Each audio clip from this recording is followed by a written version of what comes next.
キャベツの消費におすすめ。マヨネーズで焼いてふんわり香ばしく、ポン酢とおかかがうまい。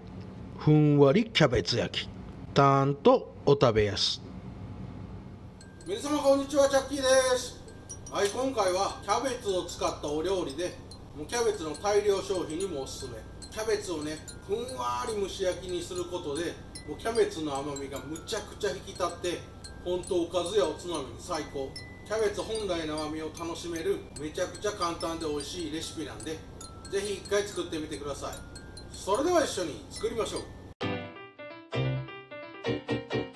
チャンネル登録お願いします。それでは材料から紹介させていただきます。キャベツ4分の1個、だいたい 200g ぐらいです。ハーフカットのベーコン2パック、卵1つ、小麦粉 70g、 大さじでだいたい8杯ぐらいです。マヨネーズだいたい大さじ1杯ぐらいですかね。今回は油の代わりにこのマヨネーズを使って焼き上げていきます。仕上げの味付けはポン酢と鰹節、こちら適当に用意してください。材料は以上です。まずはこちらキャベツの方ね、細切りにしてボウルの方に入れといてください。芯なども食べれますので、細切りにしちゃって入れてくださいね。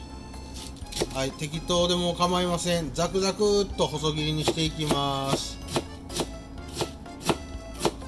はい、こんな感じで OK なんで、すべてキャベツを切ってボウルの方に入れといてください。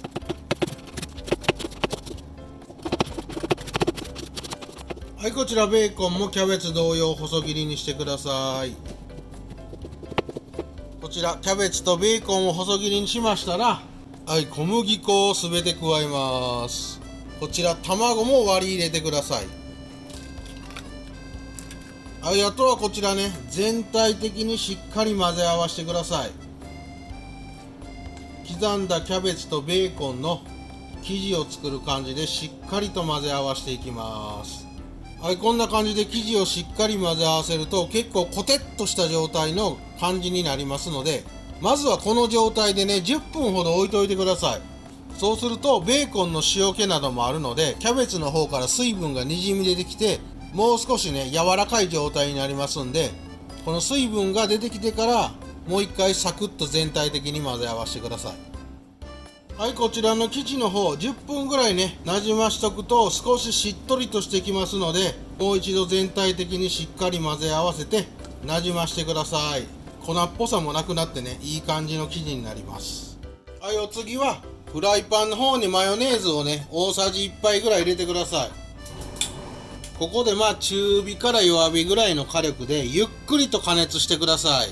このマヨネーズをゆっくり温めていくとだんだん分離してね、油みたいな状態になってきますので、鍋底全体に広げていきます。マヨネーズで焼くと風味が良くなって美味しく仕上がりますんで。はい、こんな感じね、ゆっくり加熱していくとブツブツブツっと沸騰してきて分離します。こんな状態で油みたいにね、変わってきますので、はい、ここまでできて全体にマヨネーズを広げましたら、火力はね、弱火に変えてください。もう超弱火、ちょっと保温するぐらいの感じ。ここへ先ほど作っておいたこの生地を入れていきます。そしてこの生地を丸く広げるような感じで、はい、成形していきます。食べた時にね、ボリューム感も欲しいので、あんまり押さえつけないようにしながら広げちゃってください。ちょっとね、厚めにしちゃって構いません。お好み焼きみたいな感じかな。そうしましたら蓋をしてください。火力は超弱火です。この状態でまずは5分間ゆっくり蒸し焼きにしていきます。キャベツはゆっくり蒸し焼きにして火を通していくことで、キャベツ本来の甘みがめちゃくちゃ引き出ますんで、ほんとゆっくり蒸し焼きにしながら加熱していってください。こんな感じね、5、6分蒸し焼きにしたら結構いい感じに生地が固まってますので、こちら裏表をひっくり返していきます。よし、一回ね、お皿にスライドさせて出してひっくり返していただいてもいいですし、このままひっくり返せる方は一気にいっちゃいましょう。さあ、いけるか。ほっ、はい、完璧。これできるだけ押さえつけないでくださいね。はい、そしてひっくり返しましたら再び蓋をしてください。この状態でさらに5、6分ゆっくり蒸し焼きにしていきます。このキャベツの甘みを引き出しちゃいましょう。はい、ひっくり返してから5、6分蒸し焼きにしましたら、めちゃくちゃええ感じ。マヨネーズのね風味を効いててマジ最高です。はい、そしたらちょっとね水分がたくさん溜まっててねべちゃっとしてると嫌なんで、ここで火力を中火ぐらいにねしてください。はい、これで裏表ねちょっとコロコロっと揺すりながら表面をさっと焼いてサクッと香ばしくしていきます。もうさっとで大丈夫です。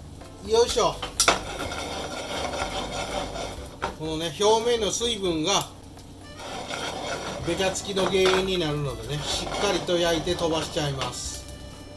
オレイ、オッケー。それではこいつを切り分けて盛り付けていきます。はい、こちら切り分けて器に盛り付けましたら、はいよ、こちらポン酢ちゃんね、上からパーッとかけちゃってください。全体的にポン酢を回しかけます。量はお好みで構いません。そして鰹節もパラリンチョ。はい、これで完成。キャベツとベーコンのふんわり蒸し焼き、まあお好み焼きみたいですけどね、ゆっくり蒸し焼きにすることによってキャベツの甘みが引き出ためちゃくちゃ美味しい一品なんでね、おかずやおつまみにぜひ一度お試しください。それでは今日もいただきます。